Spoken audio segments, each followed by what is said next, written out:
सभी भाई और बहन को मेरा नमस्कार। आशा करते हैं आप सब मुस्कुराते होंगे और बहुत अच्छे होंगे। चलिए शुरू करते हैं आज का टॉपिक। विनायक दामोदर सावरकर, जिनको कुछ लोग बड़े हिंदू संस्कारक और बड़े फ्रीडम फाइटर के रूप के मानते हैं और उनको स्वामी विवेकानंद और शहीद भगत सिंह के साथ कंपेयर किया जाता है, तो फिर और कुछ लोग उनको fake Hindu, fake freedom fighter, अंग्रेज के समर्थक, हिटलर जैसे कई वर्ड यूज करते हैं। तो चलिए जानते हैं कि क्या एक्चुअल में सावरकर थे इनमें से। विनायक दामोदर सावरकर, जिनके माइंड में पहले से एक फ्रीडम फाइटर के माइंडसेट प्रोड्यूस हो गया था। सावरकर के माइंड में पहले से देश के प्रति जो प्यार और मोहब्बत था, उससे काफ़ी डरते थे अंग्रेज। और उस समय में जो सबसे बड़ी पनिशमेंट था देश, काला पानी भी उनको कई बार हुआ था। ठीक है, तो ऐसे काम के वजह से, ऐसे महान काम के वजह से शहीद भगत सिंह जैसे फ्रीडम फाइटर भी सावरकर से इंस्पायर होते थे। तो ये बात अच्छे से याद रखना कि यार शहीद भगत सिंह के आइडियोलॉजी सावरकर के आइडियोलॉजी से काफ़ी डिफरेंट था।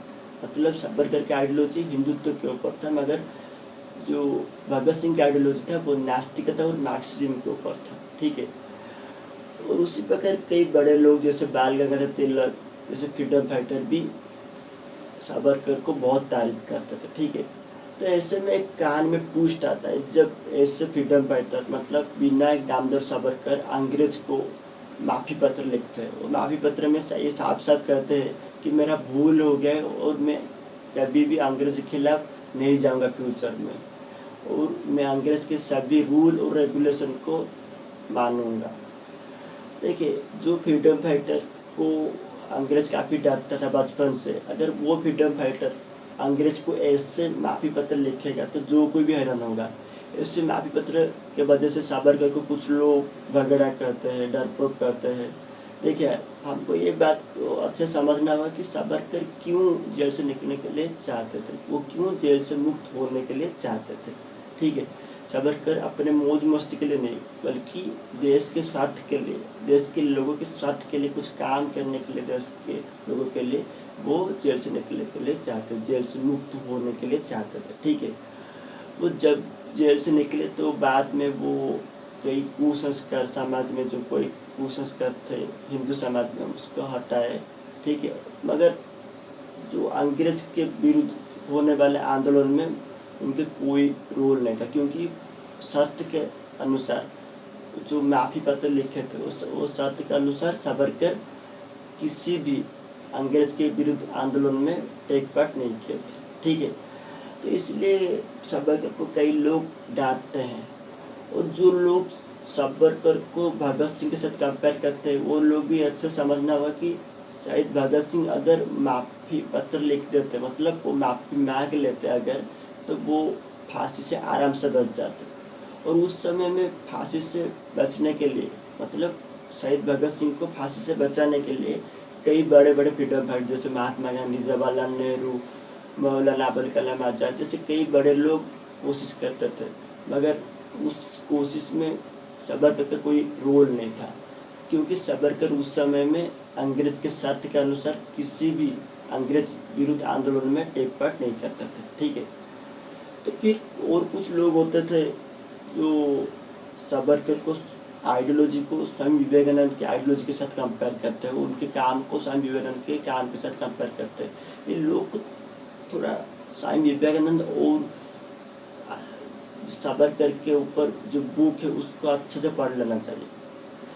स्वामी विवेकानंद जो बहुत ही बड़े संत थे और हिंदू थे, वो हिंदू होने के बावजूद भी वो सभी धर्म, खासकर मुस्लिम और क्रिश्चियन धर्म को बहुत तारीफ करते थे। ठीक है, और उनका मानना था कि इन सभी धर्म भाई भाई जैसे हैं, और वो हमेशा ये कहते थे कि वेदांत ब्रेन और इस्लाम बॉडी।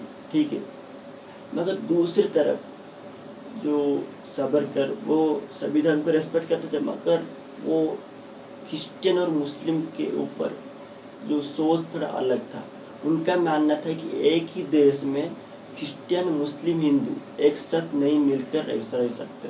ठीक है, और वो चाहते थे कि एक हिंदू राष्ट्र बनाने के लिए, और उनका माइंड सेट जो था वो हिंदुत्व और हिंदू राष्ट्र के ऊपर था। ठीक है, और ऐसे कई आइडियोलॉजी को देखोगे तो आप ये अच्छे से जान जाओगे कि सावरकर के आइडियोलॉजी हिंदुत्व के ऊपर जो था, वो स्वामी विवेकानंद की आइडियोलॉजी जो धर्म के और हिंदुत्व के ऊपर जो काफ़ी डिफरेंट है। ठीक है, मेरे कहने का मतलब ये है कि यार स्वामी विवेकानंद और शहीद भगत सिंह, ये दोनों लेजेंड से भी कई बड़े लेजेंड है।